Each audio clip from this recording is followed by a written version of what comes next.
இன்றைய நிகழ்விற்கு வருகை புரிந்து சிறப்பித்துக் கொண்டிருக்கும் நடுவர் ஐயா அவர்களுக்கும், சிறப்பு விருந்தினராக வருகை புரிந்துள்ள சிறப்பு விருந்தினர் அம்மா அவர்களுக்கும், இன்றைய நிகழ்ச்சிகளை எல்லாம் முன்னெடுத்து சென்று கொண்டிருக்கின்ற சகோதரி, ஆளுமை நிறைந்த சகோதரி ஜெயசுதா அவர்களுக்கும், இன்றைய நிகழ்வில் கவியரங்கில் பங்கெடுத்துக் கொண்டிருக்கக்கூடிய அனைத்து கவி உறவுகளுக்கும், மேலும் பட்டிமன்ற நிகழ்வில் பட்டையை கிளப்ப காத்துக் கொண்டிருக்கும் பட்டிமன்ற பேச்சாளர்களுக்கும், இன்றைய நிகழ்வை கண்டுகளிக்க வந்திருக்கும் அனைத்து பெற்றோர்களுக்கும், சான்றோர்களுக்கும், ஆன்றோர்களுக்கும், மாணவ செல்வங்களுக்கும் முதற்கண் என் பணிவான வணக்கத்தினை உரித்தாக்கிக் கொள்கின்றேன்.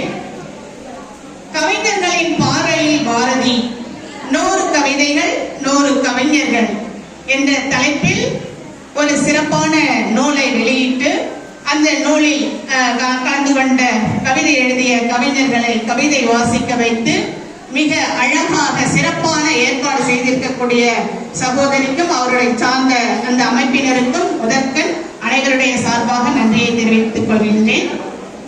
இந்த நூலில் என்னுடைய கவிதை இதோ. கவிஞர்களின் பாதையில் பாரதி. பாரதிக்கு பிறந்த மண் புனிதமாய் பூத்தது, பாடலினால் புரட்சி செய்த பாவலர் என்றது. சுடரொளி கண்களில் தீ, சொற்களில் சுதந்திரம்.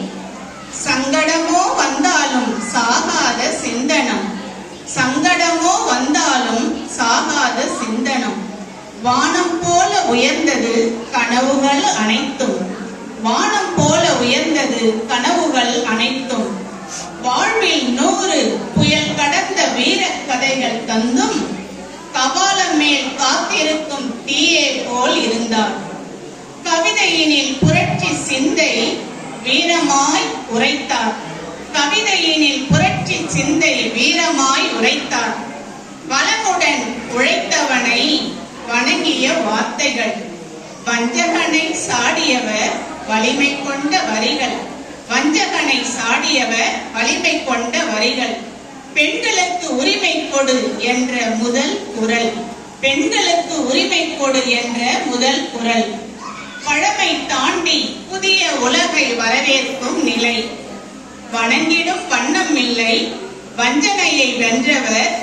வசந்த காற்றாய் வீசி வேர்கள் குடைந்தவர், வசந்த காற்றாய் வீசி வேர்கள் குடைந்தவர்.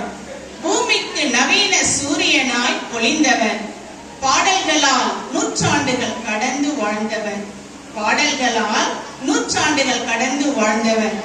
பாரதியை நாம் எப்பொழுதும் போற்றுவோம், பாரதியின் வரிகளை சிறமேல் கொண்டு அதை எப்பொழுதும் காப்போம் என்று சொல்லி அரிய வாய்ப்புக்கு நன்றி பாராட்டி முடிக்கின்றேன். நன்றி.